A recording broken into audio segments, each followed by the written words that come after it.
Olá, amados irmãos, graça e paz da parte de Cristo, nosso Senhor, a todos vocês. Eu sou o pastor Ronaldo, pastor da Igreja Presbiteriana, Monte Moriá, e estamos situados na Avenida Pasteur 631, Carlito, Pamplona.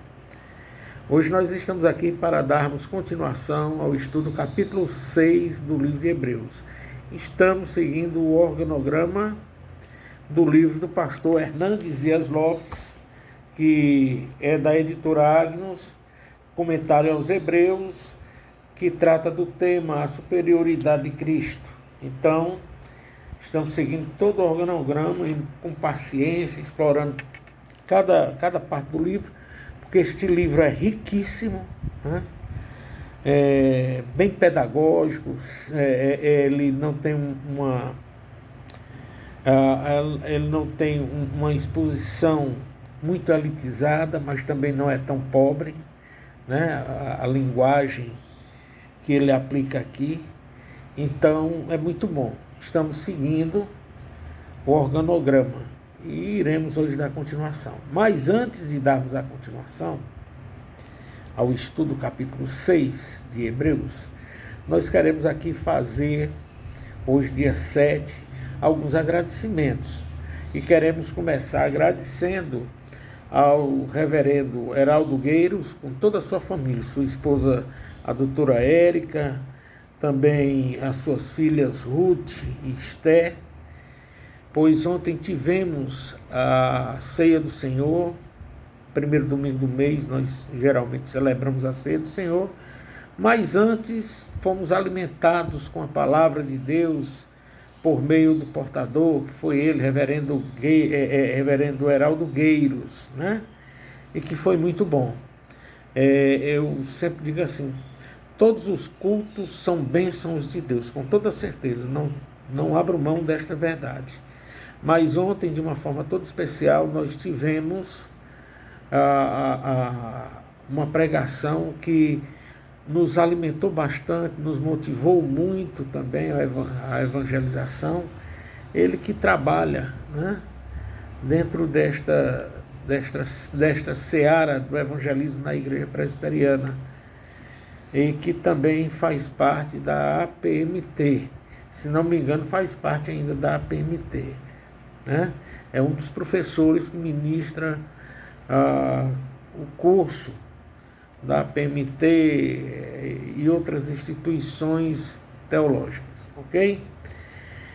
Também queremos agradecer ao pastor Rogério Carlos, que nos cedeu, né, nos fez e nos deu a gentileza de nos ceder ontem o pastor Heraldo para estar conosco, ele e sua família estarem conosco. Então, nosso muito obrigado ao pastor Rogério.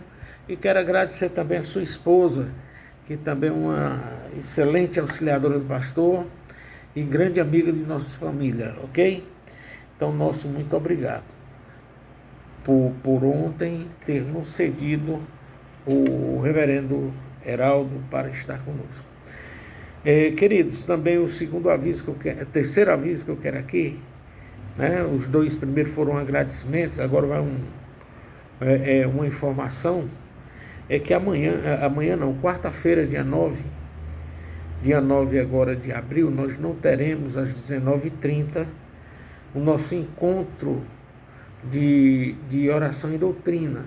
Iremos sim oraremos em casa, oraremos no encontro que nós teremos da mesa administrativa, porque nós não teremos o encontro de oração e doutrina, e sim o encontro da mesa administrativa de nossa comunidade local, de nossa congregação, para assim podermos estudar alguns assuntos inerentes que diz respeito à nossa congregação, ok? Então não teremos como de praxe, nosso encontro de oração e doutrina.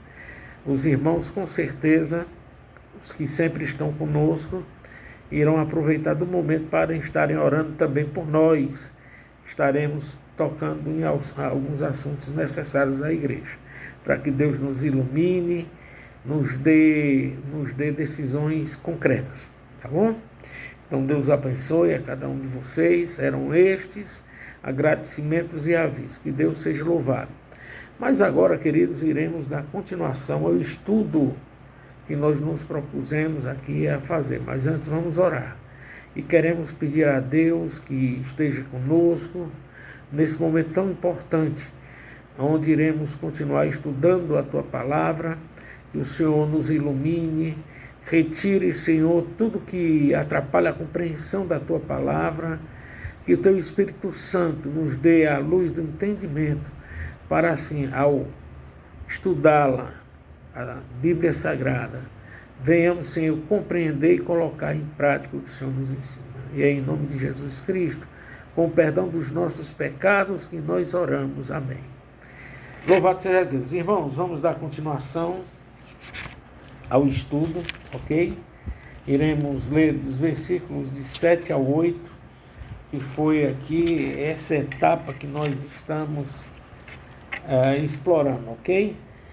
Diz assim a palavra de Deus, do versículo 6 em diante, até o 8. E caíram sim, é impossível outra vez renová-los para arrependimento, visto que, de novo, estão crucificando para si mesmo o Filho de Deus e expondo a ignomia. Porque a terra que absorve a chuva, que frequentemente cai sobre ela e produz erva útil para aqueles por quem é também cultivado, recebe bênção da parte de Deus. Mas se produz espinhos e abrolhos, é rejeitado e perto está da maldição, e o seu fim é ser queimado. Bom, para que não fique assim um pensamento tão solto, antes, o versículo 4 e 5, que nós lemos na vez anterior, vai tratar exatamente dos perigos espirituais. E ele vai falar daqueles que um dia foram iluminados, provaram a palavra de Deus, né? Provaram dos dons celestiais, que é a palavra e outras coisas, se tornaram então participantes do Espírito Santo. O Espírito Santo passou a habitar, né? A ter a pessoa, o ser, o corpo do ser, o habitat dele, natural, onde ele quis fazer morada, né? Tendo eles também provado da palavra de Deus, né? E também provaram do poder, isso tudo à luz da fé, né? Poder do mundo vindouro. Qual o mundo vindouro que ele está se reportando aqui, né? Obviamente que é aquele que a Bíblia fala, né? Novos céus, nova terra, né? Onde não habitará mais a injustiça, onde não habitará mais a tristeza, onde não habitará mais as dores, não habitará mais as doenças, não habitará mais a morte. É este o mundo vindouro, né? Os mesmos que provaram isso tudo, caíram. Ele está aqui trabalhando numa possibilidade, né? Numa conjectura de que caíram, né? É impossível a esses aqui, ele vai dizer lá no versículo 6, é impossível novamente renovar aquilo que Deus fez na vida dele de início, né? Um novo homem, a nova criatura. Aí você diz assim, mas vocês presbiterianos reformados, são reformados, uma igreja reformada, falam na predestinação, né? E leem isso daqui que caíram, né? Que predestinação é essa, né? Talvez você pergunte aí, é natural, eu até respeito. Agora você não pode, e é isso que nós estamos também trabalhando, do perigo da apostasia, né? Eu quero que você se lembre lá de quando nós começamos esta etapa, que foi o versículo 4. E o versículo de número 4, ele traz aqui uma afirmação categórica. Ele está dizendo que é impossível, né? É impossível que todos aqueles que foram uma vez iluminados, que provaram o dom celestial e se tornaram participantes do Espírito Santo, aquilo tudo que eu acabei de falar aqui, né? É impossível cair. Né? Mas ele aqui traz uma conjectura para nós compreendermos o porquê é impossível tais pessoas, tais eleitos caírem. Ok? Ele traz aqui a afirmação. É este o comentário que o Hernandes Dias Lopes, reverendo, com todo respeito, amor, carinho, a pessoa dele, ele vai trabalhar a parte do versículo 6, né? É aqui que nós vamos dar continuação. Ele diz assim: o autor aos Hebreus é categórico em exortar a igreja sobre o risco, é um risco, dessa queda para a qual não há recuperação. Caso a pessoa caísse, não haveria recuperação.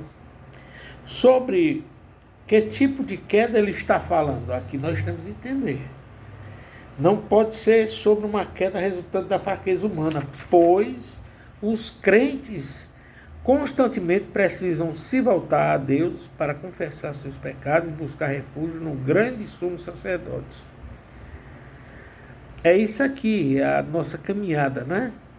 É por isso que a Bíblia diz assim, lá em 1 João, capítulo 1, versículo 8, se dissermos que não temos pecado, enganamos a nós mesmos. O crente salvo, né, que tem por resultado a salvação de Jesus Cristo, em Jesus Cristo, né, ele sabe que mesmo salvo ele precisa estar aos pés de Cristo, se reconciliando, porque nós ainda somos pecadores, meus queridos. Continuamos ainda pecadores, né?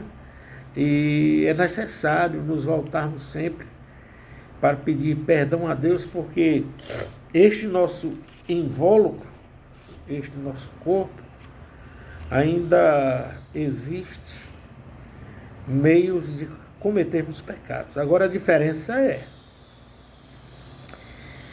pecadores regenerados reconhecem sempre Cristo como Senhor de sua vida, e por ser Senhor de sua vida tentam o máximo, à medida do possível e do impossível, fazer de tudo para não pecar contra o seu Senhor. E quando peca, porque podemos sim pecar, reconhecemos as nossas falhas, humildemente nos arrependemos e nos voltamos a Cristo. Nos arrependemos, não temos remorsos, são diferentes, remorsos e arrependimento. Queremos o arrependimento porque é dom de Deus, o remorso é fruto do corpo, da pessoa caída, né, herdeira do pecado original. A pessoa que não houve a regeneração delas, dificilmente se arrependam. Geralmente encontra-se remorso, que é diferente de arrependimento. Mas vamos continuar aqui ao comentário do reverendo Hernandes Dias Lopes. Ele diz assim: essa queda não é a qual os salvos estão sujeitos. Mesmo salvos estamos sujeitos. Então essa queda aqui não tem nada a ver com essa queda aqui com a questão do sujeito salvo, ok? Trata-se de uma queda para a qual não existe arrependimento, ou seja, não há reconhecimento do erro, não há tristeza segundo Deus, nem volta para Deus. Lá em 2 Coríntios 7,10 você pode ver do que se trata isso daqui, que é muito importante, né? E por sinal, Vamos dar uma olhada aqui, né? 2 Coríntios, olha o que é que diz aqui. 2 Coríntios, capítulo 7,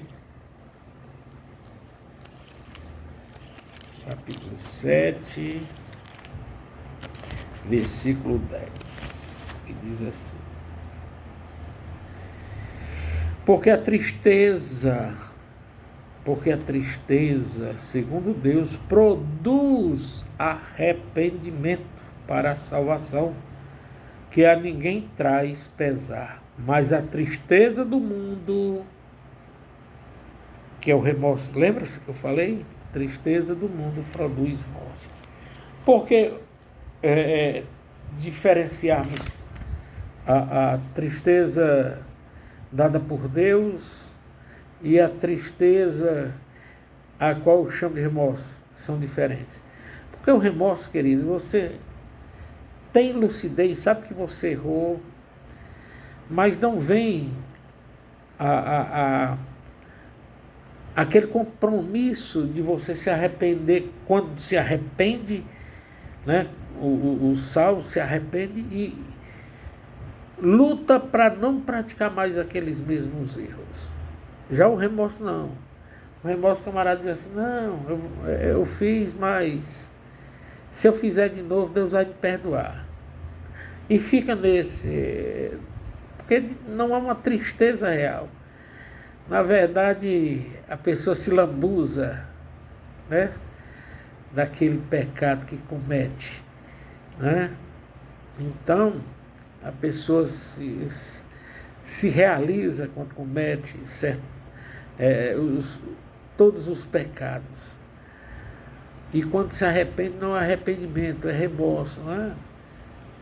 Porque ele não tem um propósito de parar, de cometer, de querer parar, né, para não praticar mais aquele erro, ok?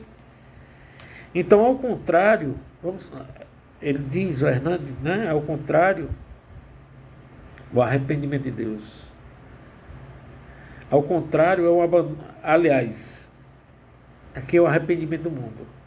Ao contrário, é um abandono definitivo e final da fé cristã.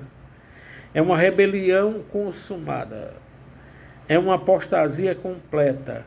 Esse pecado é também chamado nas Escrituras de blasfêmia contra o Espírito Santo. E pecado para a morte. Você pode conferir em Marcos 3, 28 a 30 e 1 João 5,16. Quem comete esse pecado é réu de pecado eterno. Está lá no versículo 29. Não terá perdão neste mundo nem no porvir. Mateus 12, 32 fala isso. Quem comete essa blasfêmia contra o Espírito Santo jamais será perdoado, nem neste mundo, nem no outro mundo. No outro mundo é que não vai mesmo, né? Porque enquanto que os verdadeiros arrependidos, salvos, remidos, regenerados por Cristo estarão com Ele na glória eterna, tais pessoas que não serão perdoadas estarão em tormento eterno. É por isso que é eterno o tormento. Porque não há perdão, não há arrependimento, há consumação do ato que foi praticado antes que foi o pecado, né? E aqui falando sobre essa blasfêmia contra o Espírito Santo, Oliot afirma que os inimigos de Cristo atribuem as obras de Cristo ao diabo. Está entendendo? Não? Ele está dizendo que tudo que Deus faz, tudo que Cristo faz, toda obra de salvação, milagres que foram feitos, curas que foram feitas, eles, os não salvos, atribuem que não foi Deus que fez, e sim é o diabo que fez.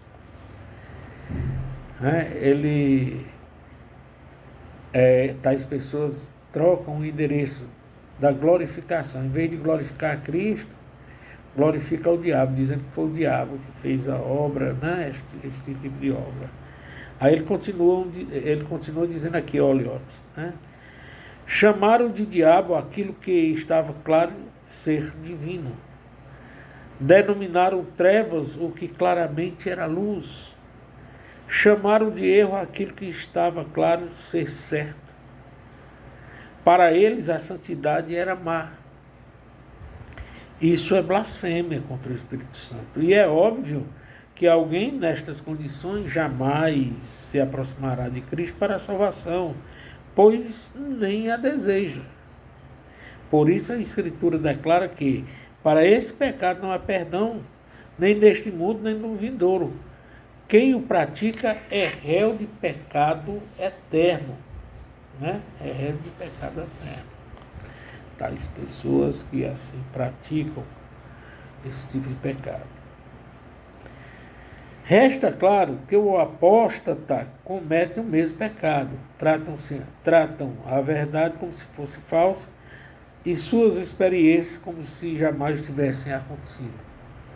Os salvos, porém, mesmo quando caem, voltam para o Senhor e por ele são restaurados. O estudo, se lembra, no capítulo 4, versículo 16 de Hebreus? Vou aqui lembrar o que é que diz, 4,16. Acheguemo-nos, portanto, confiantemente junto ao trono da graça, a fim de recebermos misericórdia e acharmos graça para socorro em ocasião oportuna. Não é assim, obviamente, a queda dos apóstatas. Portanto, a apostasia não é a queda temporal, mas definitiva. O que ele está dizendo aqui é que toda apostasia é definitiva, não tem retorno, não tem volta, não há arrependimento, né? Podem até aparentemente sinalizar um arrependimento, mas na verdade não é arrependimento. Né? É o que nós há pouco estávamos dizendo. Arrependimento é diferente, muito diferente da pessoa que... Então, arrependimento é diferente de remorso. Né? Então, a pessoa que sente remorso não sente arrependimento verdadeiro, tristeza dada por Deus. Porque o arrependimento também é dom de Deus, irmão. Ok? Arrependimento é dom dado por Deus. O remorso não. É um fruto da inteligência humana. Né? É provocado apenas pela inteligência humana. Enquanto que o arrependimento é dom de Deus. Vamos lá, vamos continuar. Não é maturidade espiritual, mas rebelião consumada. Concordo, portanto, com Oliote quando diz: o único sinal seguro de que você é verdadeiramente cristão é a continuidade. Permanecer sempre na fé. Não há caminho seguro a não ser andar diante, em frente e para sempre. Oh, glória a Deus, né? Versículo 6, tratando ainda do versículo de número 6. Aí encontramos esta afirmação que ele faz, o Hernandes Dias Lopes. Porque é impossível renovar novamente aqueles que caíram para o arrependimento. Aí tratando do versículo 6. O autor aos Hebreus elenca dois motivos solenes em resposta à questão. Em primeiro lugar, porque essas pessoas novamente estão crucificando para si mesmo o Filho de Deus. É o que você ouviu, há pouco acompanhou, né? A última partezinha aqui, que está dizendo, de novo estão crucificando para si mesmo o Filho de Deus e expondo a ignomia, ao ridículo, expondo a vergonha, né? Então é impossível para essas pessoas novamente ser... porque estão crucificando para si mesmo o Filho de Deus. Aqueles que estavam deixando as fileiras do cristianismo, voltando para o judaísmo, agiam como aqueles que bradaram diante de Pilatos: crucifica-o. Né?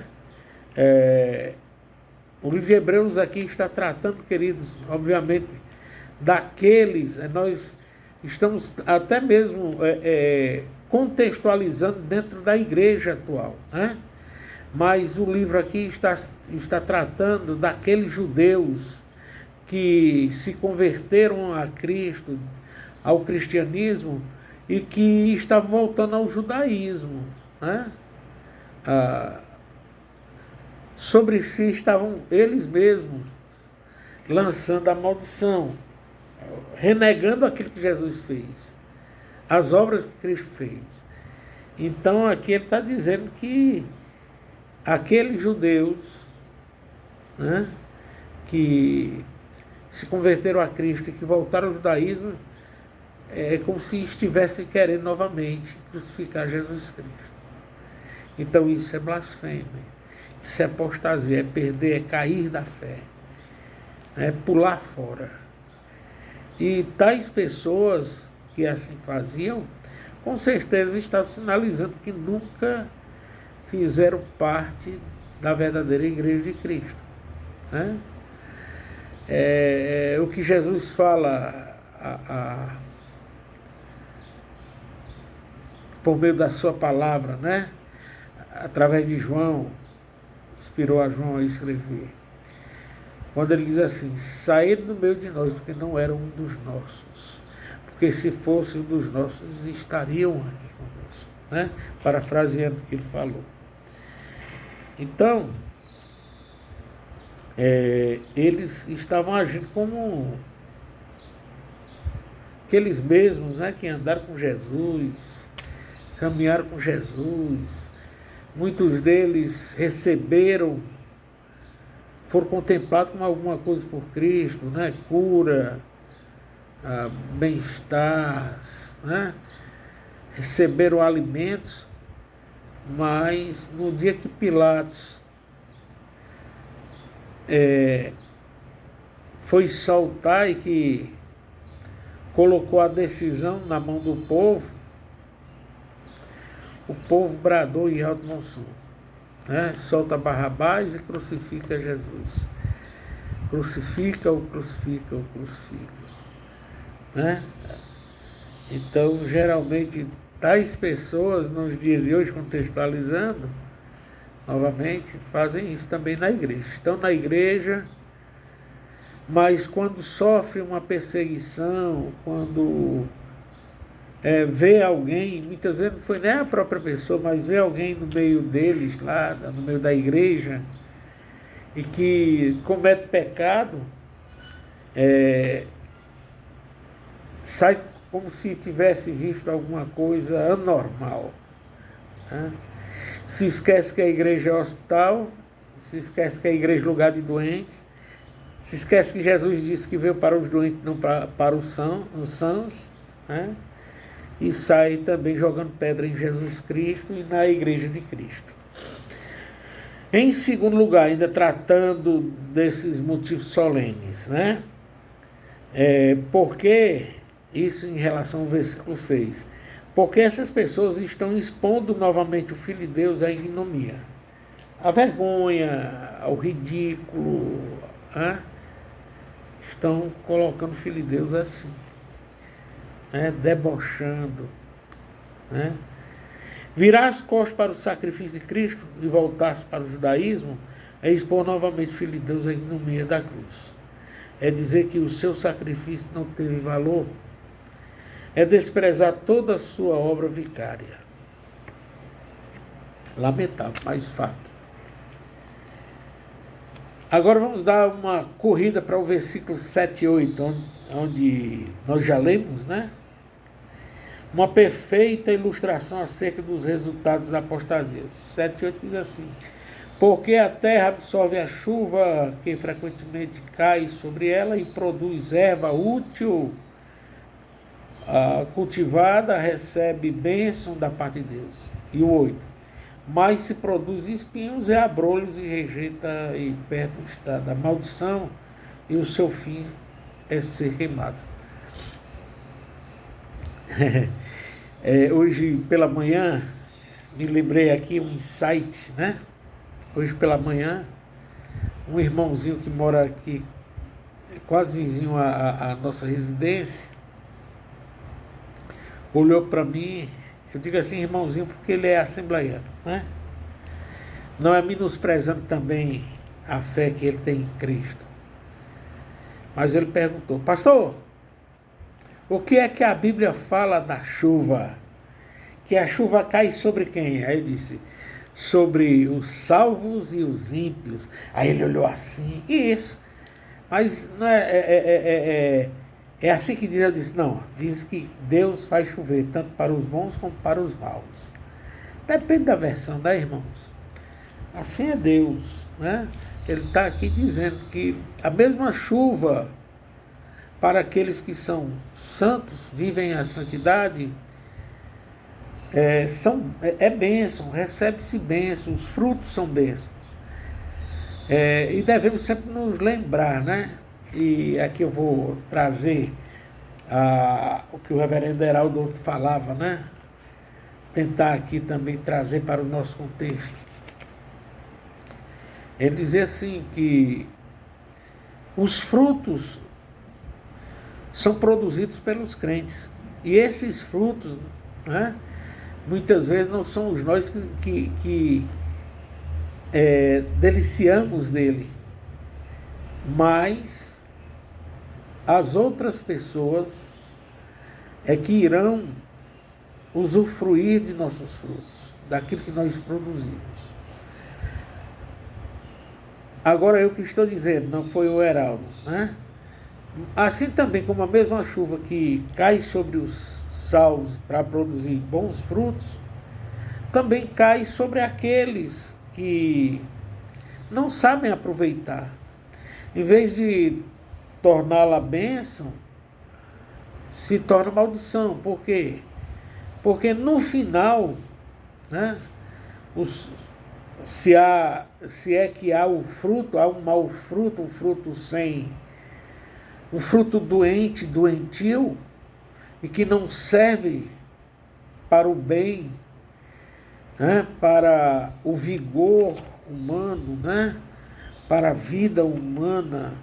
Para a vida humana, quando eu falo vida humana, vida aqui na terra, mas vida espiritual não vai.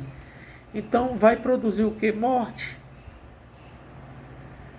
É só você olhar a própria ilustração que Jesus trouxe através da parábola do trigo e do joio, deixa muito claro. No final da parábola ele vai dizer: olha, junto no final de tudo, quando todos crescerem, você vai saber dividir o que é bom, o que é trigo e o que é joio. O joio vai ser posto para secar e depois vai ser queimada. O vento vai levar ali aquela queimada, aquela palha,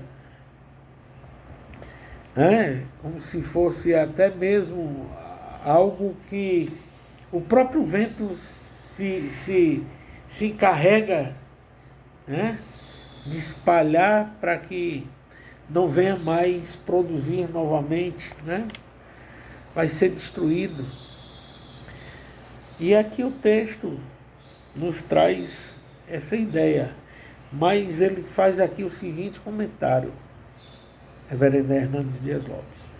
O autor lança mão de uma imagem já conhecida nas Escrituras, a figura da terra que produz erva útil e da terra que produz espinhos e abrolho. Aqui ele vai usar da outra parábola, né? Nas palavras de Donald Guthrie, os fenômenos naturais podem servir de analogias espirituais. Os fenômenos naturais podem servir de analogias espirituais.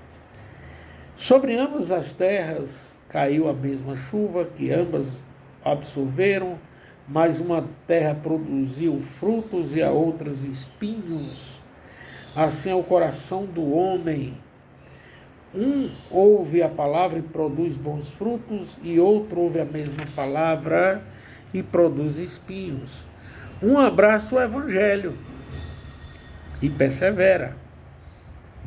O outro o acolhe por um tempo e depois vira as costas e apostata. Queridos, paramos por aqui. Muito bom esses comentários. Está vendo por que nós não podemos querer passar, correr, né? Sem estudarmos, sem